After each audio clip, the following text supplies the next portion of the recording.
안녕하십니까? 지식과 지혜를 나누는 시간, 오늘 우리는 조금 특별한 이야기를 해볼까 합니다. 바로 우리 모두의 미래와 맞닿아 있는 노후, 그리고 연금에 대한 이야기입니다. 특히 선진적인 복지 시스템으로 알려진 캐나다의 노년층이 최근 경험하고 있는 중요한 변화를 통해 우리의 미래를 한 번쯤 성찰해보는 시간을 갖겠습니다. 캐나다의 어르신들에게 8월 25일이라는 날짜는 단순한 달력의 숫자가 아니었습니다. 그것은 바로 자신들의 삶을 지탱하는 생명줄, 즉 연금 지급액이 변동될 수 있는 중요한 전환점이었습니다. 수백만 명의 캐나다 어르신들에게 매달 지급되는 연금은 정부 웹사이트에 적힌 숫자에 불과한 것이 아닙니다. 그것은 월세를 내고 식료품을 사고 약값을 지불하며 삶의 모든 순간을 가능하게 하는 실질적인 힘입니다. 그런데 바로 그 금액이 바뀔 수 있다는 소식은 많은 이들에게 희망인 동시에 불안의 시작이었습니다. 정부는 기존과는 다른 새로운 조정을 예고했습니다. 어떤 어르신들은 이전보다 더 많은 돈을 받게 될 수도 있었지만 또 다른 어르신들은 자신의 은행 계좌에 찍힌 줄어든 액수를 보고 충격에 빠질 수도 있는 상황이었습니다. 이 모든 변화의 중심에 바로 8월 25일이 있었습니다. 오늘 우리는 그 무대 뒤에서 실제로 어떤 일이 벌어지고 있는지, 왜 이 날짜가 다른 날들과는 다른 특별한 의미를 갖게 되었는지, 그리고 이것이 은퇴 후의 경제적 안정성에 어떤 영향을 미치는지 깊이 파고들어 보겠습니다. 혹시라도 치솟는 물가 속에서 내가 받는 연금만으로 충분할까 걱정해 보신 적이 있습니까? 혹은 연금 액수의 아주 작은 변화가 일상생활에 얼마나 큰 파도를 일으키는지 체감해 보신 적이 있다면 오늘 이야기의 끝까지 귀를 기울여 주시기 바랍니다. 다가오는 변화는 단순한 날짜가 아니라 우리의 삶을 재정비해야 할지도 모르는 중요한 신호이기 때문입니다. 이 변화를 제대로 이해하는 것이야말로 예기치 못한 상황에 흔들리지 않고 스스로를 지키는 열쇠가 될 것입니다. 자, 그렇다면 왜 8월 25일이 캐나다 어르신들에게 이토록 중대한 날이 되었는지 그 이유부터 살펴보겠습니다. 일반적으로 CPP, OAS, GIS와 같은 캐나다의 연금 지급 시스템은 매우 예측 가능하게 운영됩니다. 정부는 매년 초 연금이 각자의 계좌로 입금될 날짜가 적힌 달력을 공개합니다. 대부분의 경우 이 날짜들은 매월 말경으로 정해져 있으며 거의 변동이 없습니다. 덕분에 어르신들은 이 날짜에 맞춰 공과금 납부, 월세, 장보기 계획을 세울 수 있는 안정감을 누려왔습니다. 하지만 올해는 상황이 조금 달랐습니다. 8월 25일은 그저 정기적인 연금 지급일이 아니었습니다. 정부가 연 중간에 지급액을 재산정하고 물가 상승률을 반영한 연동 조정을 하며 경우에 따라서는 소득을 전면적으로 재평가하는 리셋 시점이었습니다. 이는 8월 25일 당신의 은행 계좌를 확인했을 때 7월에 받았던 금액과 다른 액수가 찍혀 있을 수 있다는 것을 의미했습니다. 어떤 분들에게는 금액이 소폭 인상되어 한숨 돌릴 여유를 주었을지도 모릅니다. 하지만 다른 분들에게는 금액이 줄어들어 스트레스와 불확실성을 안겨주었을 수도 있습니다. 바로 이것이 우리가 지금 이 순간 이 문제에 주목해야 하는 이유입니다. 그렇다면 왜 연말이나 연초가 아닌 연중 한가운데인 8월에 이런 변화가 일어나는 걸까요? 그 답은 바로 생활비, 즉 무섭게 치솟는 물가에 있습니다. 우리 역시 피부로 느끼고 있듯이 인플레이션은 모두에게 큰 타격을 주지만 특히 고정된 수입으로 생활하는 노년층에게는 그 고통이 더욱 큽니다. 식료품 가격, 월세, 공과금, 심지어 기본적인 의약품 가격까지 꾸준히 오르고 있습니다. 은퇴자들이 이러한 물가 상승의 흐름에 뒤처지는 것을 막기 위해 정부는 소비자 물가 지수와 연동된 조정 시스템을 통해 연금 지급액을 현실에 맞게 업데이트합니다. 바로 8월이 그 업데이트된 금액이 실제로 계좌에 반영되기 시작하는 시점이었던 것입니다. 많은 분들에게 이 변화는 서류상으로는 작게 느껴질 수 있습니다. CPP나 OAS에서 몇십 달러 정도 더 받는 수준일지도 모릅니다. 하지만 이것이 실제 삶에서 어떤 의미를 갖는지 생각해 보십시오. 추가로 생긴 10달러, 20달러는 몇 끼의 식사를 해결할 수도 있고 전기요금의 일부를 감당하거나 처방약 값을 지불하는 데 보탬이 될 수 있습니다. 이는 마치 가뭄의 단비와도 같은 존재입니다. 반면에 소득 재평가로 인해 저소득층에게 지급되는 GIS 금액이 줄어든다면 어떨까요? 그 작은 변화는 예산의 다른 어딘가를 줄여야 한다는 것을 의미합니다. 이것은 단순히 명세서의 숫자가 바뀌는 문제가 아니라 하루하루의 삶에 직접적인 영향을 미치는 현실적인 문제입니다. 이것이 바로 8월 25일이 리셋 시점이라고 불리는 이유입니다. 캐나다의 3대 연금 프로그램인 CPP, OAS, GIS 모두가 현재의 경제 상황에 맞춰 재조정되는 날이기 때문입니다. 이는 어르신들에게 두 가지를 의미합니다. 첫째, 예기치 못한 상황에 당황하지 않으려면 무엇이 어떻게 변하는지 정확히 알아야 한다는 것. 그리고 둘째, 변화에 맞춰 개인의 예산을 즉시 조정할 준비를 해야 한다는 것입니다. 미리 계획한다면 이 전환기를 부드럽게 넘어갈 수 있지만 무관심하다면 통장에 찍힌 예상 밖의 금액에 큰 충격을 받을 수도 있습니다.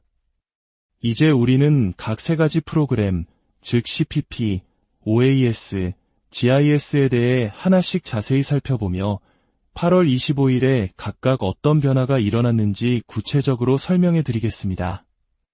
이를 통해 여러분은 무엇을 예상해야 할 뿐만 아니라 어떻게 준비하고 재정적으로 자신을 보호하며 은퇴 혜택을 최대한 활용할 수 있는지에 대한 통찰을 얻게 될 것입니다.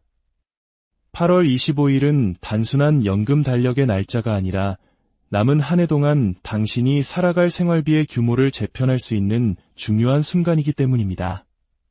자, 이제 캐나다 은퇴소득의 세 기둥인 CPP, OAS, GIS가 각각 어떻게 영향을 받는지 구체적으로 들여다보겠습니다. 이 연금들에 가해지는 아주 작은 조정조차도 일상생활에 큰 차이를 만들어낼 수 있습니다. 먼저 CPP부터 시작하겠습니다. 이는 우리나라의 국민연금과 매우 유사한 제도로 수십 년 동안 캐나다인들이 월급에서 일부를 납부하고 은퇴 후에 그 기여분에 따라 연금을 돌려받는 방식입니다. 일반적으로 CPP는 1년에 한 번 물가와 연동하여 조정되지만 이번 8월에는 연중에 재산정이 이루어졌습니다. 왜일까요? 예상보다 높은 인플레이션이 지속되었고 정부는 CPP 지급액이 실제 생활비 현실을 제대로 반영하도록 보장해야 했기 때문입니다. 이것이 여러분에게 의미하는 바는 무엇일까요? 8월 25일에 입금된 금액이 7월에 받은 금액보다 소폭 증가했을 수 있다는 뜻입니다. 엄청난 인상은 아니더라도 식료품점에서 조금 더 여유롭게 장을 보거나 많은 어르신들이 직면하고 있는 높은 공과금 부담을 상쇄하는데 도움이 될 만큼의 금액일 수 있습니다. 빠듯한 예산으로 생활하는 분들에게는 이처럼 소소한 인상이라도 매우 의미 있는 도움이 됩니다. 다음은 OAS, 즉 노령보장연금입니다. CPP와는 달리 OAS는 얼마나 일하고 기여했는지가 아니라 거주 기간을 기반으로 합니다. 18세 이후 캐나다에서 최소 10년 이상 거주했다면 65세가 되었을 때 이 연금을 받을 자격이 주어집니다. 이는 우리나라의 기초연금과 비슷한 성격이라 할 수 있습니다. 수백만 명의 캐나다인들이 OAS에 의존하고 있으며 특히 75세 이상인 분들은 최근 10% 인상 조치 덕분에 이미 더 많은 금액을 받고 있습니다. 그런데 여기서 8월 25일이 중요한 역할을 합니다. OAS는 소비자 물가 지수의 변화를 반영하기 위해 3개월마다 검토 및 조정됩니다. 보통 이러한 조정은 1월, 4월, 7월, 10월에 이루어지지만 올해는 지급 달력의 일정상 재산정된 금액이 8월 25일 입금분에 직접 적용되었습니다. 즉, 8월에 OAS 지급액이 7월과 미세하게 달라질 수 있다는 의미입니다. 만약 인플레이션이 계속 상승했다면 지급액이 더 높아졌을 것이고 물가 변동이 크지 않았다면 안정적으로 유지되었을 것입니다. 어느 쪽이든 OAS 수령자들은 7월과 8월의 명세서를 꼼꼼히 비교하며 변화를 확인할 필요가 있었습니다. 마지막으로 GIS, 즉 소득보장 보조금에 대해 이야기해 보겠습니다.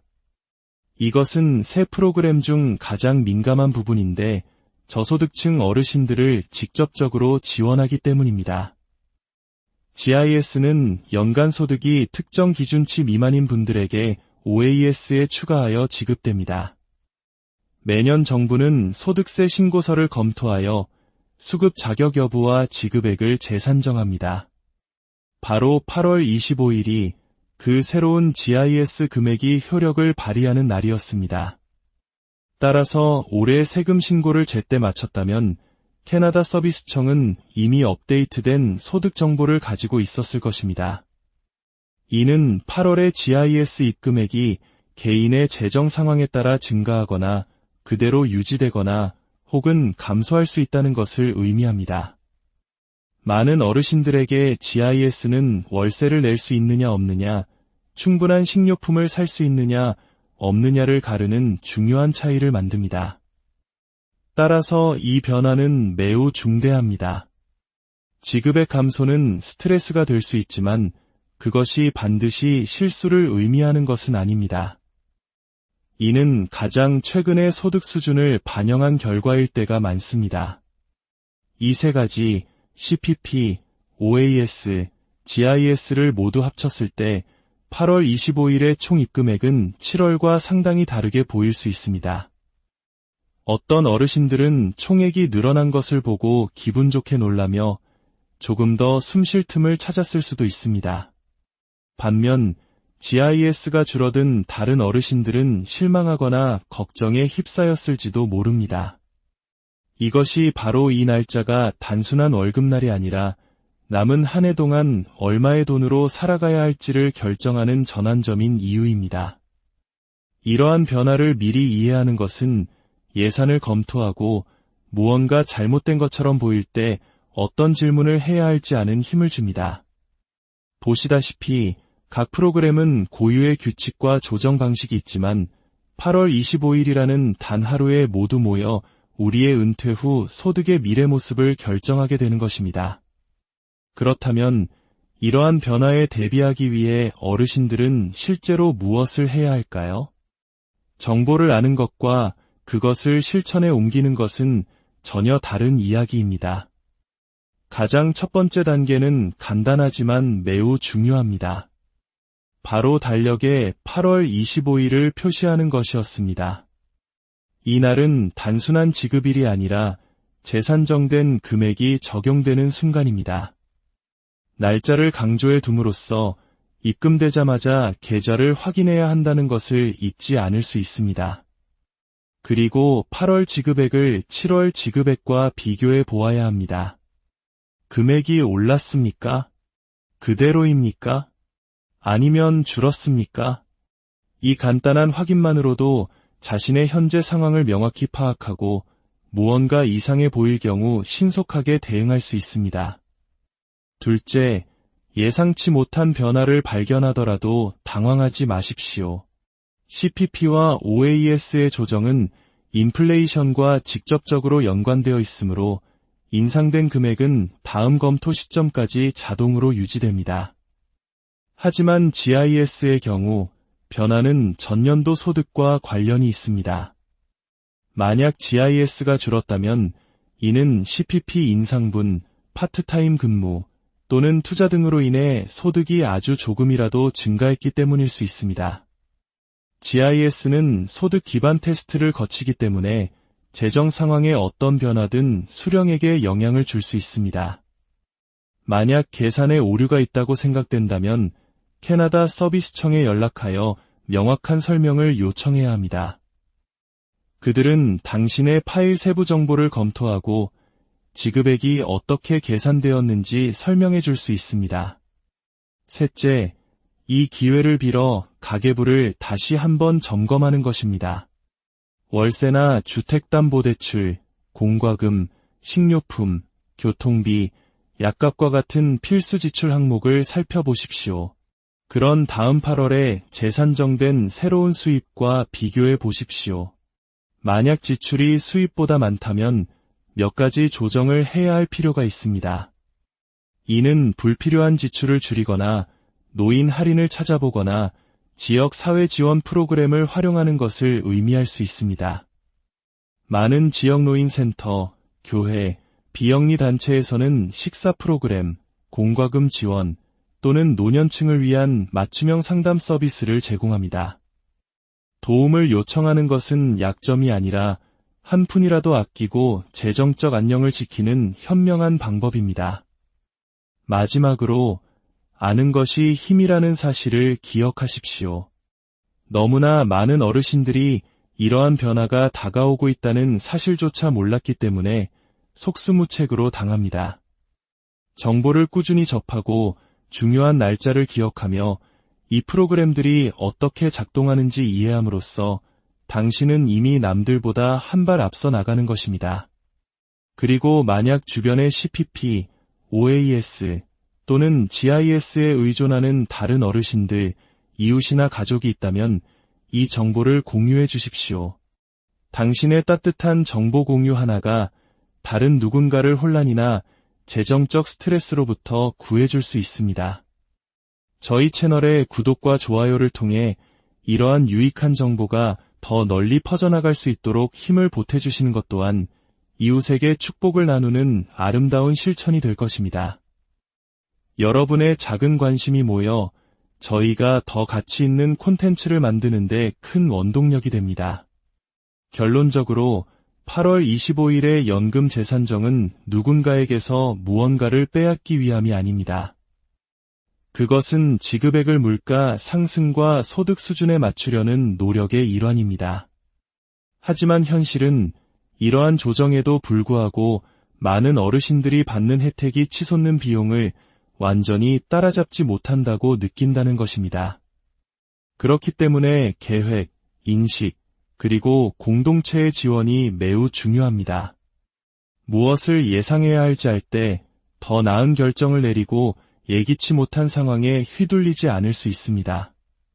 그러니 핵심을 기억하십시오. 8월 25일에 당신의 계좌를 확인하고 지급액이 왜 변했는지 이해하며 예산을 신중하게 검토하고 필요하다면 도움을 청하는 것을 두려워하지 마십시오. 이러한 단계들은 마음의 평화를 주고 남은 한 해를 더 큰 자신감으로 살아갈 수 있도록 도와줄 것입니다. 은퇴란 다음 달 입금될 돈이 공과금을 감당할 수 있을지 끊임없이 걱정하는 시간이 아니라 평생의 수고를 보상받으며 삶을 즐기는 시간이 되어야 마땅하기 때문입니다. 이것은 비록 캐나다의 이야기였지만 안정적인 노후에 대한 고민은 우리 모두가 공유하는 보편적인 과제입니다. 오늘 이야기가 여러분의 미래를 계획하는데 작은